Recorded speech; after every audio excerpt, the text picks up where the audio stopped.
What's going on, guys? Welcome back to Loveshack, and today we're doing a deck profile video for you. Pretty excited about this one, although in testing I haven't loved it so far. I want to do a little bit more with it, but I think the deck itself could be quite fun. It has like a Monarch vibe to it. It sort of reminds me of like Monarchs, but it's not quite as consistent. But anyway, as you saw by the title, I'm going to do a Simorgh deck profile today. Obviously, they got a lot of really cool support in Rising Rampage, and I was definitely intrigued to see what kind of deck I could come up with. So we'll jump into it, and I'll sort of go through and talk about some of the newer cards as we go along. And as always, ask you guys, if you do enjoy, please like, comment, and subscribe for more videos, and let me know what other deck profiles you'd like to see and such in the comments section below. So let's go ahead and get started. We've got triple Simorgh of Darkness. Now this is a really good card in general. When this card is faced up on the field, it's also treated as a wind monster. If you tribute summon a dark or wind monster, you can summon this card from your hand or graveyard, and then when a spell or trap is activated, you can tribute a winged beast monster you control and negate the activation if you do destroy that card. So I actually think the card itself is decent, just, you know, even in a Monarch, you know, you could play this in some kind of Monarch hybrid or some other tribute, maybe with Diabolos, where you're not having to rely on the other Simorgh stuff, because in and of itself, like, he's really good. He's actually, in my opinion, better than the other one, which is the, we'll get to in just a second, actually. So that's triple Simorgh of Darkness, best card in the deck, in my opinion. You really want to see him as, you want to get him engraved and really just be able to combo off with him. 2 Simorgh Lord of the Storm. It is kind of a brick draw, which is really unfortunate, but your opponent cannot target this tribute summon card with spell traps or effects. Once per turn when a spell or trap is activated, you contribute a winged beast monster you control, target a card your opponent controls, and shuffle it into the deck. And then also, when a winged beast monster you control is destroyed by battle, well, this card is in your graveyard, you can add this card to your hand. So it's cool. Simorgh of Darkness is much better, but it's still a necessary card, and the immunity to targeting is actually pretty solid, just in general, for what it offers for the deck. And then 2 Dark Simorgh. This is a classic. Some people may remember this card from back in the day. Special summon it by banishing a wind and a dark monster from your graveyard, and of course your opponent cannot set cards. So this combo is really well with anti-spell fragrance, but it's also you know, searchable by all the Simorgh stuff, so it's really good. And then for the smaller ones, I've got triple Simorgh Bird of Bringing. It's like the Stratos of the deck. All of the small Simorgh monsters also have the effect that when they're in the grave, if your opponent has no cards in the spell and trap zone, you can special summon them, but banish them when they leave the field. But it does lock you out of special summoning non-winged beasts for the rest of the turn. So you really kind of have to play those combos out to make sure you maximize your board and the plays you can make before you you put yourself into that lock. And then triple Simorgh Bird of Beginning. This is like in Stellar Pollux, like during your normal summon it, you can normal summon a Simorgh monster in addition to your normal summoner set, plus that revival effect. So you make like a Link Karibo with this, Salamangreat, Alamirage, one of those, and then he can revive himself, and sort of at that point you really further your combos. I wish there was a Link 1 that was a wind, because it would make your combos a lot more potent. Triple Ash Blossom. It's the only hand trap I play in the main. It's a really good card, and I just elected to go with this over Ghost Ogre because I still think being able to slow the opponent's plays when you're playing. I'm also playing traps like anti-spell and summon limit and stuff, so I just decided Ash was going to be the best one there for this deck. And then I'm playing 1 Tenyi Spirit Vishuddha. Now this is, I like it a lot because of 2 things. 1, it's a dark, so it, you know, works with Dark Simorgh. It's 2, you can basically use it to sort of help further your revival plays. If your opponent's got, say, 1 card set, or even 1 card in the spell and trap, you banish it from the grave, you bounce it to the hand. So it works both ways, while also allowing you to start your plays out, you know, special summon this, special summon, you know, make monk and get extenders going. As long as you start out with this, it's okay. Like, ideally, you don't want to draw this later in the game, because then your, you know, most of your card combos are going to require that you don't do anything but wing beasts, and that's a worm, so that's not going to work. So that's it for the monster lineup, and then it is really spell heavy, but I guess not. I guess it's not that spell heavy, but it's definitely spell heavy-ish. So I play 3 trade-in. Now, 3 trade-in, I'm only playing, I believe it was a total of 5 level 8 monsters, yeah, because Simorgh's a 7. But again, everything in the deck is searchable, so this card's almost never dead, and the other Simorgh can add himself back to hand, so it's pretty easy to make this live. I just want to see it early and get the graveyard set up, and draw power in a deck like this. Extravagant to be good too, but like also kind of, you know, pricey, and I didn't really want to shell out the money for Extravagance when anything I'm playing competitively right now is not using it. So, I mean, if you have Extravagance, you can find a way to fit that in, perhaps even overtrade in.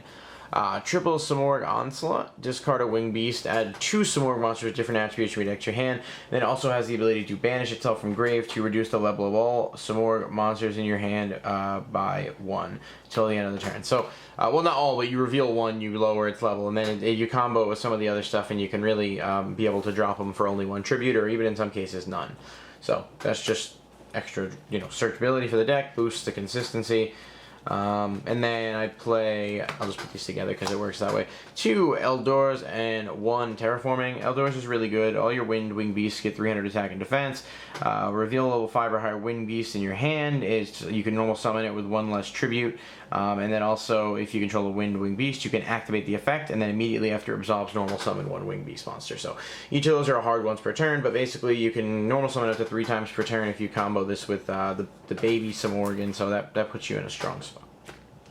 And then for the rest of the spells, Called by the Grave, pretty standard. The deck does lose hard to hand traps. 2 Twin Twister, just to make sure you're keeping the effects of the baby ones live, and you're clearing the spell and trap card zone out. And then if they do, try to get around that. And then I got 1 Foolish and 1 Monster Reborn, general cards that further plays. And then 1 Monarch Stormforth. I want to play it at 3, but at the same time I want to not play it at all. So I haven't quite decided which way I lean on that. It's definitely really good. I just, it bricks a lot. And it's hard later in the game to have any justification to want to see this, because if you get set up and you get your plays going and then they find a way to counter, this is really going to be kind of irrelevant. I like it a lot, though. I would say either play it at 3 or don't play it. This one of kind of straggling in here did not work for me. I did play this at locals the other day, and it did not do as well as I would have liked. So. And then on the trap, so 2 anti-spell, 2 summon limit. I couldn't pick one or the other, so I went 2 and 2, and then I sided the other copies, and depending on the matchups. Obviously, anti-spell is really good, because with Dark Simorgh and anti-spell out in conjunction, your opponent cannot activate spells or step them, so it's really good. And then summon limit, I just feel like this deck, with the targeting protection and the control-ish variant that it plays, being able to reduce the amount of times your opponent can actually summon to do over stuff is really good too. So I couldn't pick one or the other. I went with 2 of each. And then lastly, the best card in the deck is Harpy's Featherstorm. You control a Winged Beast monster until the end of this turn. Negate any monster effect your opponent activates. And also, if you have a Harpy monster on the field, you can activate it from your hand. So it does work with Conductor. If some random scenarios you're making Conductor, opening turn for link plays. The card's insane. The deck itself is not, but this card is really good. It does a whole lot for a whole little, and it stops hand traps. It stops any monster effects that activate anywhere. So it's really, really good. Even though I don't love the deck as a whole in terms of its structure, I do love the card. So make of that what you will. And then, so the extra deck's a little bit all over the place because honestly, I don't really use it much, and I guess it would be wise to play like Boral Sword and all that other stuff, so just sort of disregard me. I was initially building this with the intent of picking up extravagances for it, and then I decided against it at the last minute, so I was playing 3 Harpy Conductor. There's really no reason to play 3. I would just play 1, and when I do my breakdown at the end of the video here, I'm actually going to go ahead and reflect how I'd like the full extra deck to look. So yeah, we got the 3 Harpy Conductor here. I mean, it's good because it's just 2 win monsters. It opens up your zone so you can keep making link plays. Other than that, it doesn't really do a ton, but it does make your Featherstorm alive in hand, so you can make it and at least open with a decent first turn if you don't. We got 2 copies of Hrelstvagar, the Desperate Doom Eagle. This, I do like it too. That is intentional. Really good card from the new set. Gains 2400 attack if your opponent has no monsters in the grave, and then a quick effect once per turn. You can target 1 in the grave and your opponent's grave and shuffle it into the deck. So it is disruptive and it is pretty powerful as well, with the ability to hit decent levels. 1 high-speed rubber band shooter, 2 wind monsters. During the main phase, you activate the effect immediately, after it resolves. Normal summon 1 wind monster. Also, you can not special summon monsters from the extra deck this turn except synchro monsters. So basically, this is what's going to allow you that extra summon to your 4th normal summon to get out the big Simorgh, or to sort of further and extend your plays. It does have a good effect for speedroids too, but that's more or less just another wind option for going first. I do play the 1 monk just for the combo play with Vishuddha there. it's fine for what it is, but it doesn't really do anything. It's just kind of an extender. Same with Linkuriboh. Like, obviously Linkuriboh is a little bit better because you do have the level 1 birds, and so you can revive Linkuriboh, but I just go 1-1 there. Salamangreat Almirage, pretty good. You definitely normal summon a lot. Of course, it's not a wind or a winged beast, so you have to make him early. But if you do make him early, it's okay, because he does kind of offer that revival protection engraved later, so it's not a bad card. You normal summon bird at the beginning, and then you get the normal summon tribute, Link make that. Pretty solid. I think I'm playing one of the Wind Charmer because she's decent, and she's just 2 monsters, including a Wind, so it does allow you to use that Linkuriboh and something else to make this, so it doesn't lock you out of plays or lock up your link zones. And then 1 Nightmare Phoenix, don't make it a ton. You do have the restriction of wind only. And then 1 Great Fly. Basically just, I guess I never have actually made this, but. And then I do play the little Draglubion engine here.